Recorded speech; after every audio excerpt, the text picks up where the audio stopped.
حرام کھانے والی اولاد کبھی ماں باپ کا سہارا نہیں بن سکتی. حرام پیسے کے گھر کبھی آباد نہیں ہو سکتے. حرام کی کمائی پر بننے والی بلڈنگیں کبھی خوشی کا پیغام نہیں بن سکتی. نافرمانی کی زندگی گزارنے والے کبھی چین سے زندگی بسر نہیں کر سکتے. شراب میں ڈوب جائیں، زنا میں ڈوب جائیں، مال و دولت کے ڈھیر اکٹھے کر لیں، میرے رب کی قسم، میرے رب کی قسم، میرے رب کی قسم، ایک پل بھی چین پا جائیں تو مجھے الٹا لٹکا دیں.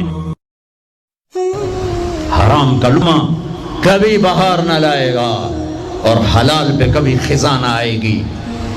حلال کماؤ جتنا مرضی کمانا ہے، لیکن یہ یاد رکھنا حرام جلدی آتا ہے، حلال دیر سے آتا ہے. حرام ہمیشہ زیادہ ہوتا ہے، حلال اس کے مقابلے میں تھوڑا ہوتا ہے، لیکن یہ برکت والا ہوتا ہے، وہ بے برکتہ ہوتا ہے. حرام نسلیں اجاڑ دیتا ہے، خاندان تباہ کر دیتا ہے، اور حلال بہار ہی بہار لاتا ہے.